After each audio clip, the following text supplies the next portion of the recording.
The divorce papers were barely dry when I purchased that one-way plane ticket. No hesitation, no looking back over my shoulder, just me, two suitcases, and a completely fresh beginning waiting across the Atlantic Ocean. Everyone kept asking why I'd abandoned everything I'd built. The answer was straightforward enough. There wasn't a single thing left worth staying for. Our marriage had been finished long before the legal documents made it official. She'd ensured that outcome when she started dedicating more hours to Damien than to me. Everybody in our social circle was aware of what was happening. The neighbors whispered, our mutual friends exchanged knowing glances, even her own family members saw it unfolding. But nobody spoke up until it was far too late to matter anymore. The divorce proceedings dragged on for 8 brutal months. 8 months of attorney meetings, heated arguments about property division, and watching her perform the role of sufferer in a disaster she'd orchestrated herself. When the judge finally put his signature on the final papers, I experienced a sensation of lightness I hadn't felt in years. No more constant tension hanging in the air, no more elaborate lies to navigate, no more pretending our relationship was salvageable when it clearly wasn't. Within 3 weeks, I'd liquidated most of my possessions, resigned from my position at the manufacturing plant, and secured employment overseas. An old buddy from my Navy service days had solid connections in Barcelona.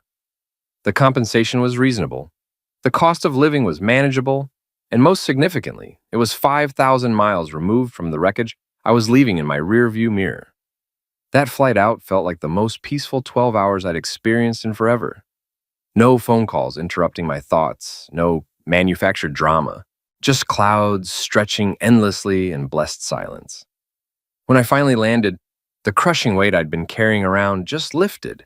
This relocation was precisely what I needed to reclaim my life. Getting established in Barcelona turned out to be less complicated than I'd anticipated. I located a modest place near the Gothic Quarter. Nothing luxurious, but it was comfortable and suited my needs perfectly. The logistics job was straightforward enough, managing shipments for an export company. My Spanish was absolutely terrible initially, but the locals were remarkably patient while I stumbled through basic phrases. Within about a month, I developed a solid routine. Work during the day, explore different parts of the city in my free time, practice the language, connect with new people. Real, genuine individuals who didn't know a single thing about my complicated past and weren't particularly interested in digging into it. Then, roughly 6 weeks after I'd gotten settled, my phone absolutely exploded with notifications. Messages flooding in from old friends back home.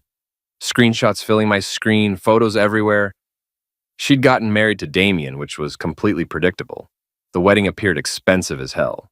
Large venue, massive guest list, the complete production. The photographs showed her in an elaborate white dress, beaming like she'd just won the lottery jackpot. I examined the pictures for perhaps 30 seconds, then deleted every single message. Good for her, I thought to myself. She obtained exactly what she wanted. I had what I wanted too, and it had absolutely nothing to do with her anymore. But then, Brendan sent me a text message. He'd actually attended the wedding. An old friend who had somehow managed to remain neutral throughout the entire divorce ordeal. His message was brief and cryptic. Dude, you dodged a serious bullet. Trust me on this one. I didn't respond immediately. What was there to say? I already understood I'd dodged a bullet. The fact that she married Damien so incredibly quickly just confirmed what I'd suspected all along. This wasn't some brand new relationship that developed after our separation. It had been continuing for quite a while, probably much longer than I wanted to think about seriously. The next message from Brendan arrived about an hour later. The reception was absolutely wild. Something happened. She completely lost it in front of everyone there. I'll fill you in later, but man, you picked the perfect time to leave the country. That definitely got my attention. She lost control at her own wedding reception? That didn't sound remotely like her character.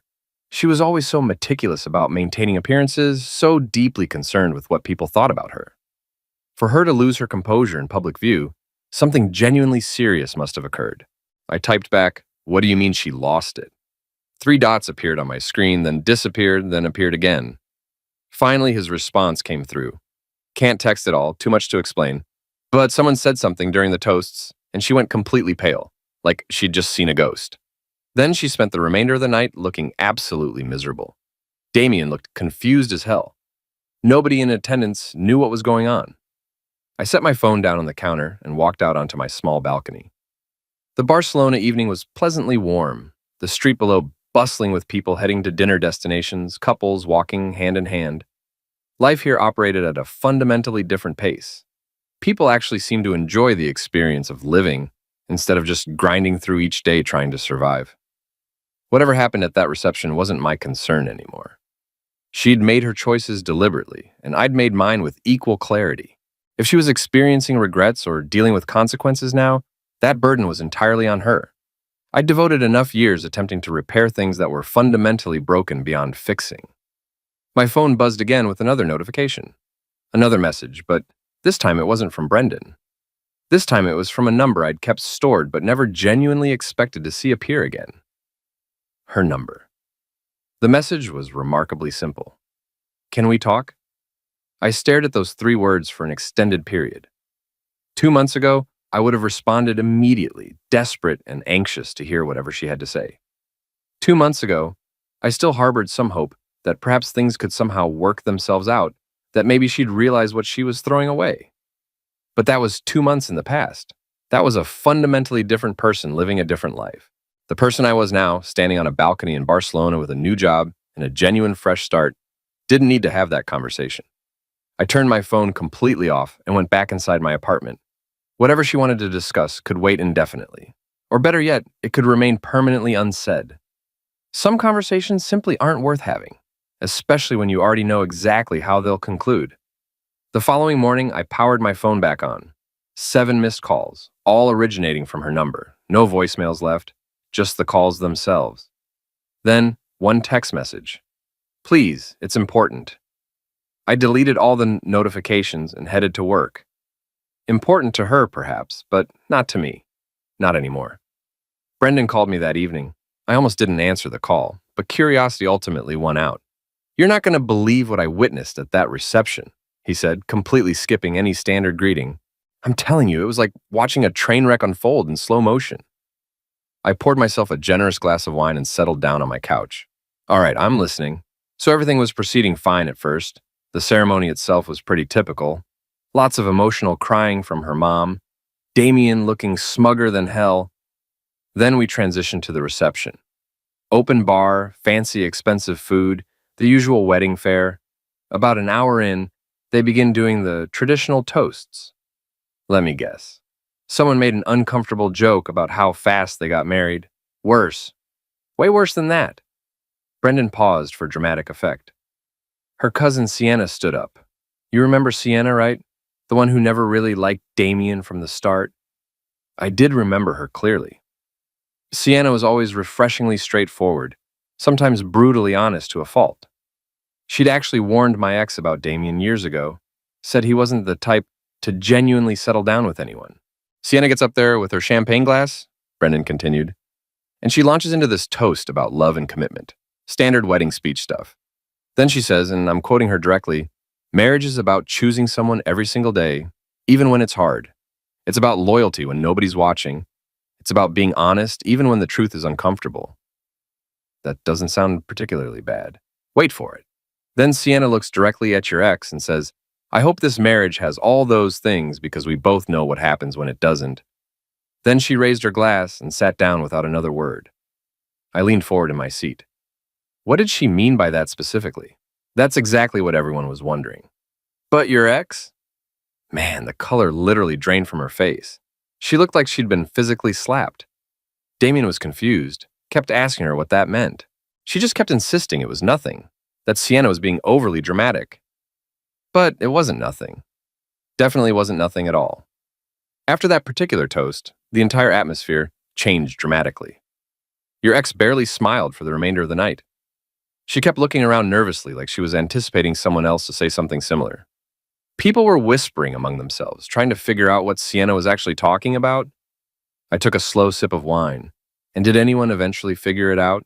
Not at the reception itself. But I talked to Sienna afterward at the hotel bar. She'd consumed a few drinks by then and was more willing to speak openly. Brendan's voice dropped to a lower tone. Apparently, Damien has been seeing someone else. That actually surprised me. Already? They just got married. No, not already. During. While he was still with your ex, before you two even filed the divorce paperwork, Sienna found out about it months ago through a mutual friend.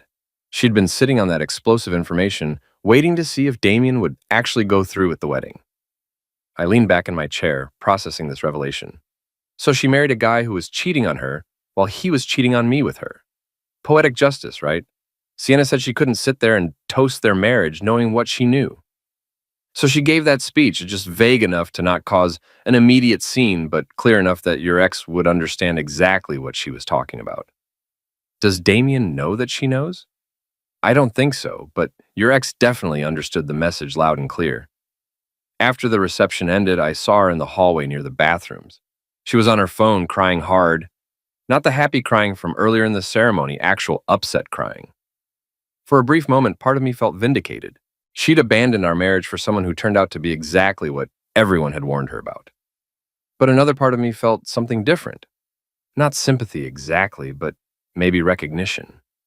I knew intimately what it felt like to discover the person you trusted was lying to your face. That's probably why she's been calling you repeatedly, Brendan said. She's realizing what she gave up. She didn't give up anything. She threw it away deliberately. There's a significant difference.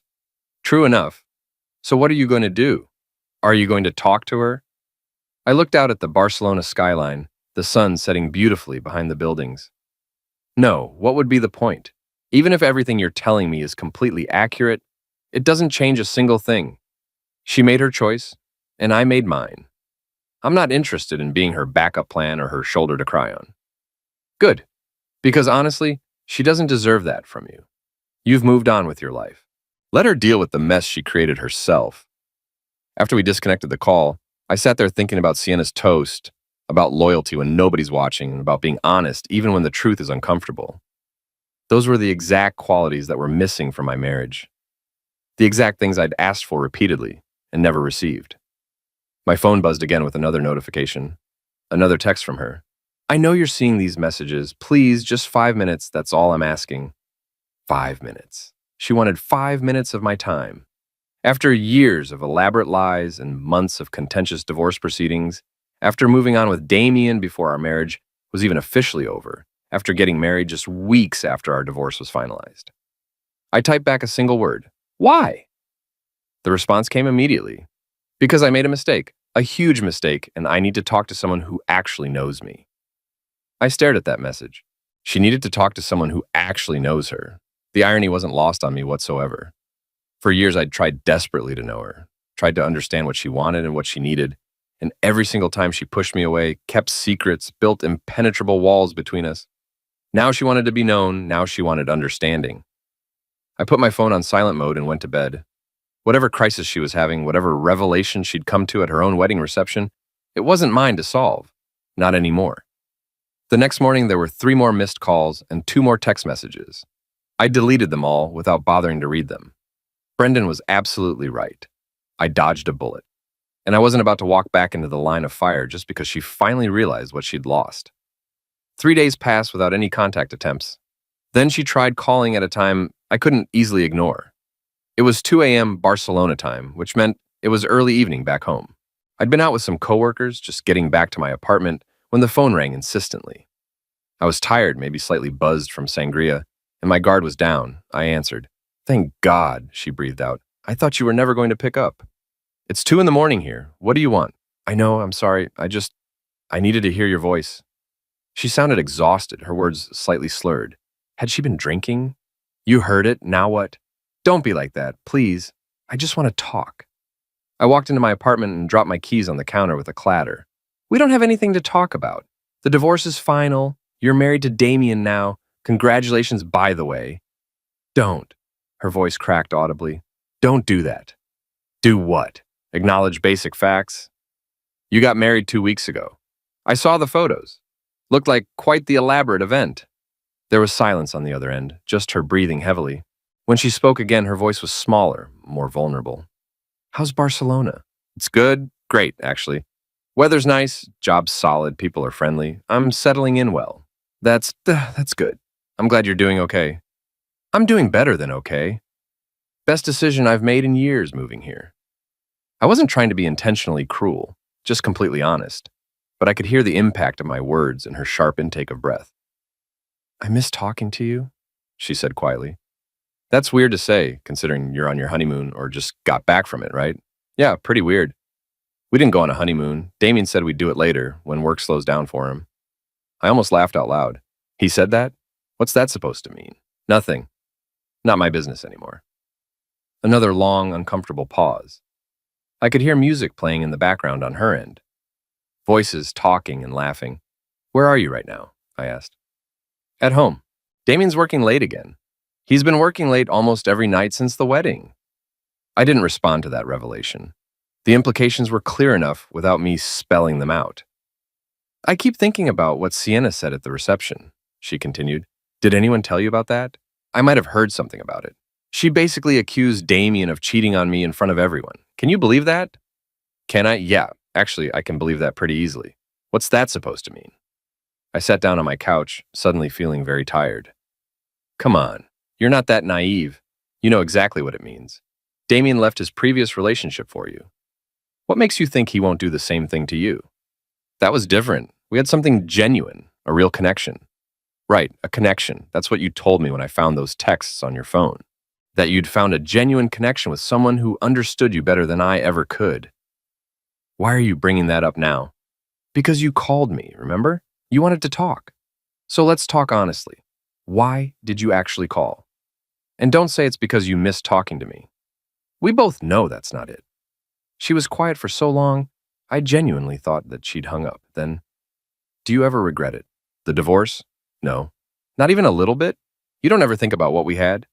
I think about it sometimes, but not the way you're probably hoping. I think about all the warning signs I ignored, all the times I made excuses for your behavior, all the chances I gave you to be honest with me. And I'm grateful that chapter is closed permanently. That's harsh. It's honest. You wanted honesty, right? That's what Sienna's toast was about. Being honest even when it's uncomfortable. You talked to Sienna? I talked to Brendan. He was at your wedding, remember? He told me everything. I could hear her breath quicken noticeably. What did he tell you? Does it matter? The point is, you made your choice. You chose Damien. You chose to end our marriage. You chose to get remarried less than 2 months after our divorce was finalized. Those were all your decisions. I thought I was choosing happiness, she said, her voice breaking.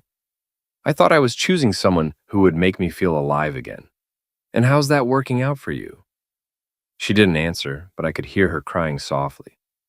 Part of me wanted to feel bad for her, but I couldn't. This was the direct consequence of her actions. This was the result of the choices she made. I should go, I said. It's late here, and this conversation isn't going anywhere productive. Wait, please, can I ask you something? What? Do you hate me? I thought about it carefully. Did I hate her? I used to. For months after discovering the affair, I'd felt nothing but anger and betrayal consuming me. But somewhere between filing for divorce and landing in Barcelona, that hate had evaporated completely. What replaced it was something closer to indifference. No, I said finally. I don't hate you. I don't really feel anything about you anymore. And honestly, that's so much better. She sobbed then, a genuine cry that might have broken me 6 months ago, but now it just made me tired. I have to go and, I said. Don't call this number again. There's nothing left to say. Please, don't hang up. I ended the call and immediately blocked her number. Then I blocked her on every social media platform I could think of. Clean break. No more looking back. My phone buzzed one more time. A text from Brendan. Did she call you? Yeah, I handled it. Good, man. She doesn't deserve your time. He was absolutely right. She didn't. And I wasn't going to give her any more of it. 2 weeks went by without any contact whatsoever. I'd settled into a comfortable rhythm in Barcelona. Mornings at the logistics office handling shipments, afternoons exploring different neighborhoods, evenings learning Spanish with a group of expats and locals at a cafe near my apartment. Life felt normal again, like I was finally breathing after being underwater for years. Then Sienna reached out directly. The message came through LinkedIn of all places. Hey, I know this is random, but I think we need to talk. It's about your ex. Can I call you? I stared at the message for several minutes. Sienna and I had always gotten along, but we'd never been particularly close. The fact she was reaching out directly meant something significant had happened. I sent her my number. She called within 5 minutes. Thanks for answering, she said. I wasn't sure if you'd want to hear from anyone connected to that situation. Depends on what you have to say. Fair enough. I'll get straight to it. My toast at the wedding, the one everyone's been talking about. There's more to that story than anyone knows. Brendan told me Damien was cheating. That's what you were hinting at, right? That's part of it, but there's more. She took a breath. About 4 months ago, I was at a restaurant downtown with some friends. I saw Damien there with a woman. Not your ex, someone else entirely. They were sitting in a corner booth, very cozy, very intimate. I thought maybe it was a work thing initially. But then, he kissed her. Not a friendly kiss. A genuine, romantic kiss. Before or after he got engaged to my ex? After. They'd already set the wedding date. I took a photo because I knew nobody would believe me otherwise. I showed it to my friend Hannah, who knows Damien through work circles. She confirmed that the woman in the photo is someone he's been seeing for over a year. Her name's Vivian. I processed this information carefully. So he was with Vivian while he was having an affair with my ex-wife, who was still married to me. That's impressive levels of deception. It gets worse. Hannah did some digging. Vivian didn't know about your ex. She thought she was Damien's only girlfriend. When she found out about the engagement, she confronted him. He told her the marriage was just for appearances, for his career, that he'd continue seeing her afterward. And she believed him? Apparently, at least for a while. But then, about a week before the wedding, Vivian showed up at your ex-wife's workplace, caused a scene in the parking lot. Your ex convinced herself that Vivian was just some delusional woman with a crush on Damien. She chose to believe his version of events. I walked to my balcony, looking out at the evening traffic below. That's what you meant in your toast? About being honest even when the truth is uncomfortable? Exactly. I couldn't sit there and toast their marriage knowing what I knew. I wanted to tell her outright, show her the photos, but Hannah convinced me not to. She said it wasn't my place, that it would just make me look like the bad guy. So I gave that toast instead, vague enough to not cause immediate drama, but clear enough that she'd understand I knew something. Did it work? She called me the next day, demanding to know what I meant. I told her everything and showed her the photos, gave her Hannah's contact information so she could verify it herself. At first, she didn't believe me, said I was jealous that I'd always had a problem with Damien. But then I sent her Vivian's Instagram account. Let me guess, lots of photos with Damien. Bingo, photos from dates, trips, restaurants, all time-stamped, all taken during the time Damien was supposedly committed to your ex. She couldn't deny it anymore. That's why she's been calling me, I said, the pieces falling into place. She realized she destroyed her marriage for someone who's doing the same thing to her. Pretty much. And from what I'm hearing, it's getting worse. Damien hasn't stopped seeing Vivian. If anything, he's gotten bolder about it. He's barely home. When he is home, they fight constantly. Your ex reached out to a few people asking if they knew good divorce attorneys. I almost laughed. They've been married for, 3 weeks? 20 days, but who's counting? Sienna paused. Look, I know you've moved on. Brendan told me you're in Spain now, doing well. I'm not telling you this because I think you should get involved or feel bad for her. I'm telling you because she's probably going to try reaching out again, and you should know the full picture. I blocked her number after she called me last time. She'll find another way. She's desperate. Not because she wants you back necessarily, but because she needs someone to validate that she's not crazy for feeling betrayed. Problem is, she betrayed you in the exact same way, so any sympathy she's looking for isn't going to come easy. She's not getting it from me, that's for sure. Good. You don't owe her anything. I just wanted you to have all the information. Sienna hesitated. For what it's worth, I always thought she was making a mistake leaving you. Damien's charming on the surface, but there's nothing underneath. You're better off without her. After we hung up, I sat on my balcony for a long time, watching the sunset over Barcelona. The situation back home was almost poetic in its irony. She'd left a faithful husband for an affair partner who turned out to be exactly what everyone warned her about. Now she was living the same nightmare she'd put me through. My phone buzzed. An email from an address I didn't recognize. I know you blocked me. I don't blame you. But please, I need to ask you something.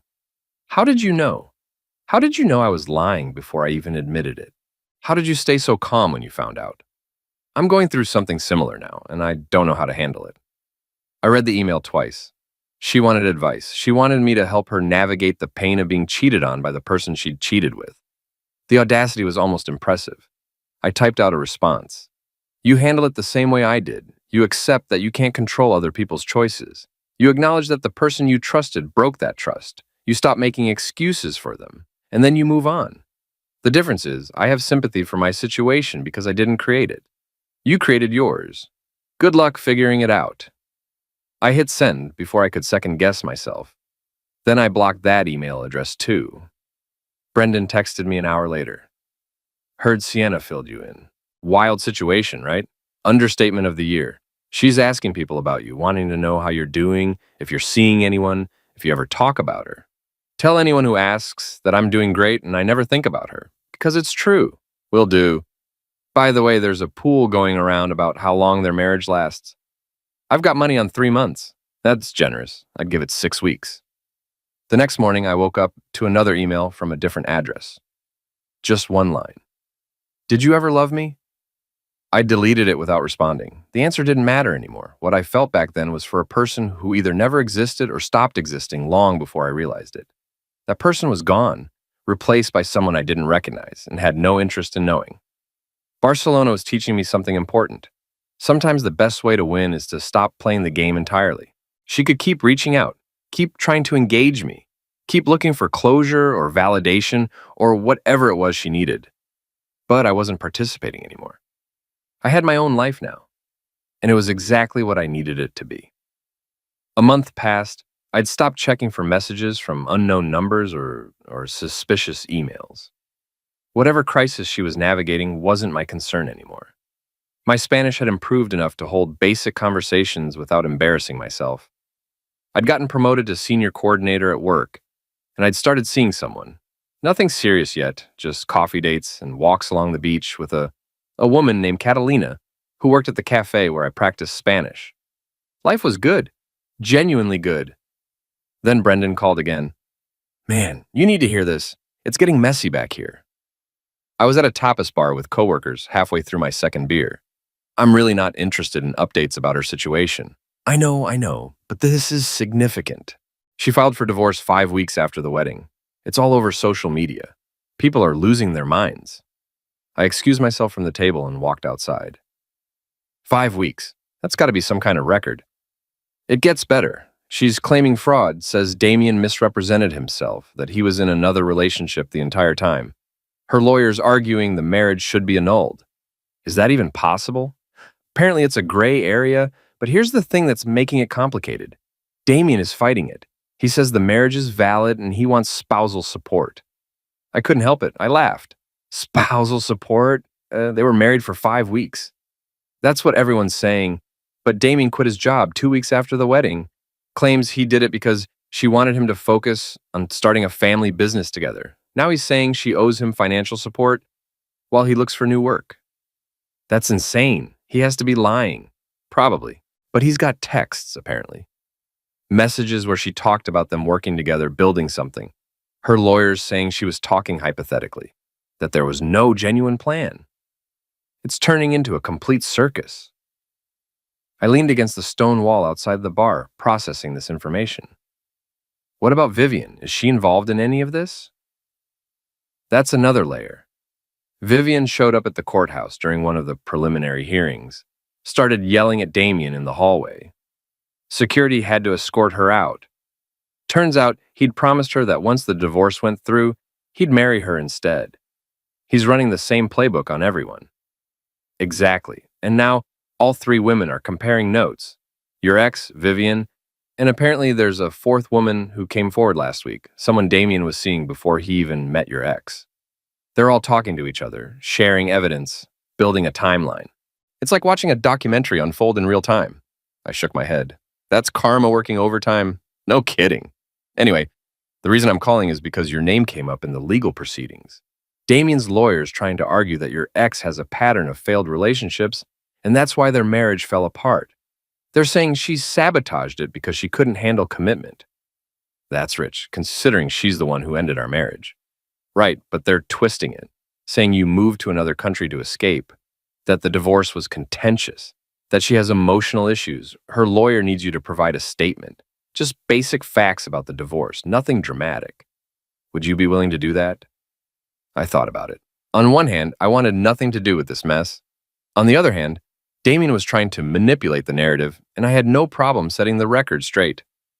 Send me the information. I'll provide a statement. But make it clear I'm doing this to prevent Damien from lying, not to help her. Understood. I'll pass that along. After we hung up, I went back inside. My coworkers asked if everything was okay. I told them it was just some legal paperwork from my old life. Nothing important. Catalina caught my eye from across the room and smiled. That smile reminded me why I'd left in the first place. To find something genuine, something uncomplicated. 2 days later, I received an email from a law firm. The statement they needed was straightforward. Timeline of the marriage, when I discovered the affair, whether the divorce was contested. I filled it out honestly, attached copies of the divorce decree, and sent it back. Done. But that evening, another email came through. This one wasn't from a lawyer. Thank you for sending that statement. I know you didn't have to. My attorney showed me a copy. You could have made me look terrible, but you stuck to facts. That means more than you know. I hope Barcelona is everything you wanted it to be. I hope you're happy. You deserve that. I'm sorry I couldn't give it to you. I read it 3 times. There was something different about this message. No manipulation, no requests for contact, no attempts to engage me in conversation, just acknowledgement and apology. I didn't respond, but I didn't delete it either. Brendan texted me the next week. Court hearing got postponed. Damien's lawyer requested more time to gather evidence. Your ex is freaking out because she can't afford to keep paying her attorney if this drags on. That's not my problem. I know, just keeping you informed. Oh, and her parents basically disowned her. Her dad told her she made her bed, and now she has to lie in it. They're not helping with legal fees. That surprised me. Her parents had always supported her, even when she was clearly in the wrong. For them to cut her off meant they'd reached their limit. What about Damien's family? They're staying out of it completely. His mom apparently told him months ago that marrying your ex was a mistake. Nobody in his family even came to the wedding. They all knew what he was. I set my phone down and looked around my apartment. Sunlight streaming through the windows. Sounds of the city below. A postcard from Catalina on my refrigerator from a weekend trip we'd taken. This was my life now. Peaceful, honest, moving forward. Meanwhile, back home, she was drowning in the consequences of choices she'd made.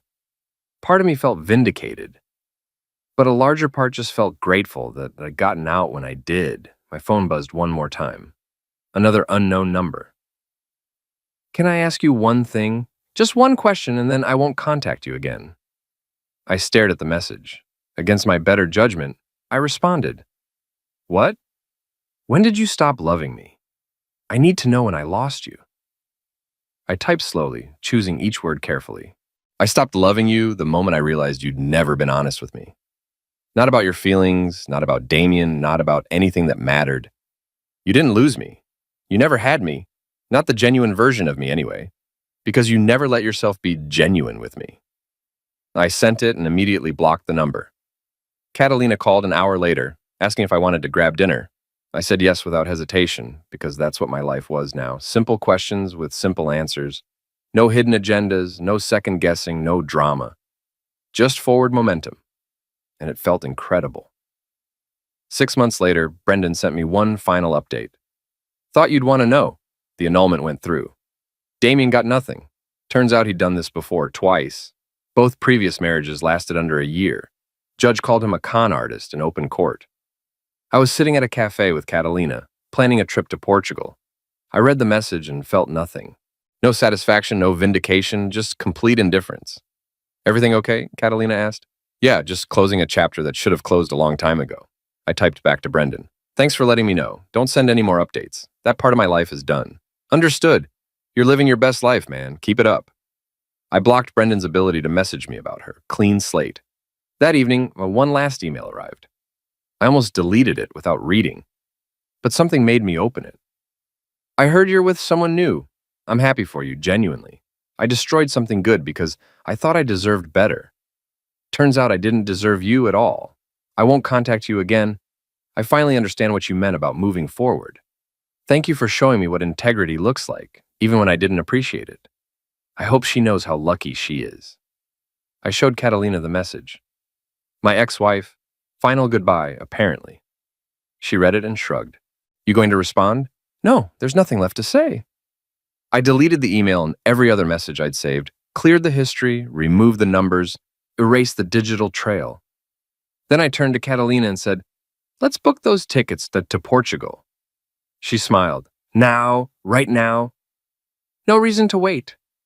We spent the next hour planning the trip, laughing over wine, making actual plans with someone who showed up honestly. No games, no hidden agendas, no wondering if I could trust what she was saying. My phone stayed silent for the rest of the night. No messages, no calls, no attempts to pull me back into a past that no longer existed. The divorce was final.